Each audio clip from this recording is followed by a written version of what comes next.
जहां जहां बीजेपी का पीक 2019 में हमने देखा, क्या वहां कायम रह पाएगी बीजेपी की सीट? ये अपने आप में सवाल बड़ा हो जाता है। यूपी और बिहार को लेकर तो हमने चर्चा कर ली है। मुझे लगता है प्रदीप सर, आपसे शुरुआत करती हूं मैं। वो कुछ ऐसे राज्य हैं जिसमें मध्य प्रदेश हो गया, राजस्थान हो गया, गुजरात तो है ही, पिछली बार तो हिमाचल प्रदेश भी था, हरियाणा भी था, उत्तराखंड भी था, दिल्ली क्लीन स्वीप जहां पर बीजेपी ने की थी। ये पीक जो है वो मेंटेन रख पाएगी बीजेपी या ये चैलेंज है? नहीं, देखिए, जैसे राजस्थान में 2-3 सीटें कम होंगी, मेरा जो अनुमान है। ठीक है। वहाँ पर जो 25 में 25 जीते थे वो नहीं होने जा रहा है। इसी तरह से उसमें मैं जोड़ देता हूँ कर्नाटक को भी। वहाँ भी 3-4 सीटें कम होंगी मेरे अनुमान के अनुसार। इससे ज़्यादा की उम्मीद नहीं लगती, मुझे आशंका नहीं लगती। दूसरा जो है मध्य प्रदेश में हो सकता है 1 सीट बढ़ जाए, नकुल नाथ हार जाए चुनाव। मध्य प्रदेश में कोई अंतर नहीं पड़ने वाला है, लेकिन जो गेन होने वाला है बीजेपी को, उत्तर प्रदेश, उड़ीसा, तेलंगाना और पश्चिम बंगाल, ये 4 राज्य हैं जहां बीजेपी के बढ़ने की संभावना है। गुजरात में कम होने की कोई उम्मीद नहीं है, उत्तराखंड में कम होने की कोई उम्मीद नहीं है, हरियाणा में 2-3 सीटें कम हो सकती हैं। तो 1-1, 2-2, 3-3 सीटें 3-4 राज्य हैं जहां से कम हो सकती हैं, लेकिन जहां से बढ़ने की उम्मीद है वो राज्य जो हैं वहाँ से ज़्यादा बढ़ने की उम्मीद है। जैसे पश्चिम बंगाल, मेरा मानना है कि कम से कम 10 से 12 सीटें बढ़ेंगी। ठीक है, आएंगे सर पश्चिम बंगाल और महाराष्ट्र को लेकर आगे विस्तार से बात करेंगे। लेकिन राकेश सर, ये जो अभी जिस मुद्दे पर हम बात करें कि जहां जहां बीजेपी की पीक हमने 2019 में देखी, वहां पर बीजेपी उन सीटों पर कायम रह पाएगी या फिसलन देखने के लिए मिलेगी?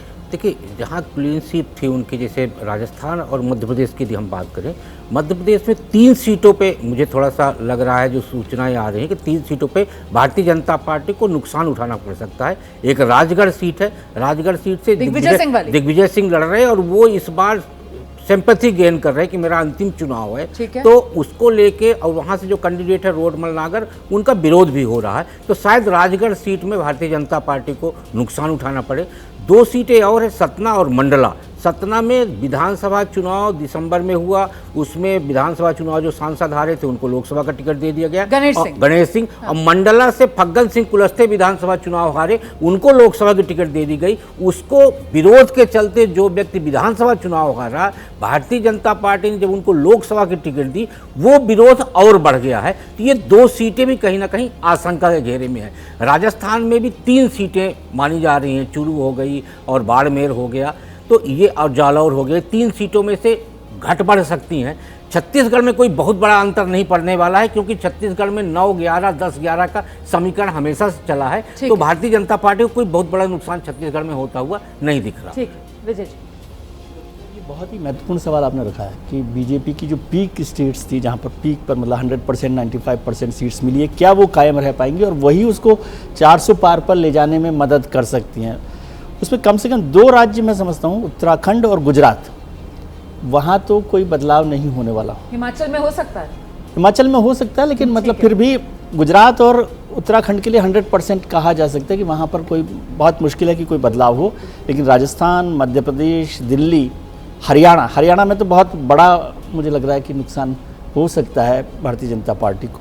तो उन सीटों को कैसे कायम रखेगी और उसको, जैसे प्रदीप सर कह रहे हैं, वहाँ पर कैसे कंपनसेट किया जा सकता है या कैसे वो आगे निकाल सकते हैं, उस पर हम आगे से चर्चा करेंगे। लेकिन ये सब इस इलेक्शन का और भारतीय जनता पार्टी के 400 पार के नारे में ये सवाल सबसे महत्वपूर्ण होगा जो इसका जवाब देगा। अब सर भाई, मेरी निगाह में तो 4 प्रांत हैं। मैं उन 4 प्रांतों पर अपना फोकस रखता हूँ। उसमें एक प्रांत 100% या 90% वाला नहीं है, जैसे कि पश्चिम बंगाल। एक तो पश्चिम बंगाल, कर्नाटक, बिहार और महाराष्ट्र। अगर भारतीय जनता पार्टी ने इन 4 प्रांतों में अच्छा प्रदर्शन किया, मतलब 2019 के प्रदर्शन को कमोबेश दोहरा दिया, तो उसकी बहुत बल्ले बल्ले है, मैं ये बताऊंगा, मैं मानूंगा। लेकिन इन 4 प्रांतों में ही अगर उसके लिए कहीं गड्ढा है, तो मुश्किल इन्हीं 4 प्रांतों में होने वाली है। लेकिन आप जिन 4 प्रांतों की बात कर रहे हैं, उसमें बिहार की तो हम पहले ही बात कर चुके हैं, बंगाल, महाराष्ट्र को लेकर आगे चर्चा करेंगे। फिलहाल सवाल ये है कि साहब, जहां पर पीक बीजेपी ने 2019 में हासिल किया, क्या उसको दोहरा पाएगी? ये एक बड़ी चुनौती है बीजेपी के सामने। असल में क्या होगा, 4 जून का इंतजार। जैसे ही घड़ी का काटा दोपहर 2:30 पे आए, बबीता जी का दिल सास बहू साजिश के लिए मचल जाए। और ये है इनकी बहू, पूरे दिन ऑफिस की टेंशन हो जाए गॉन जब ये करें अपना फेवरेट शो फ्री टाइम पे ऑन।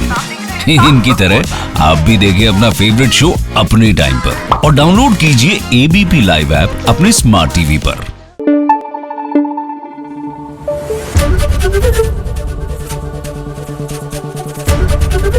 एबीपी न्यूज आपको रखे आगे।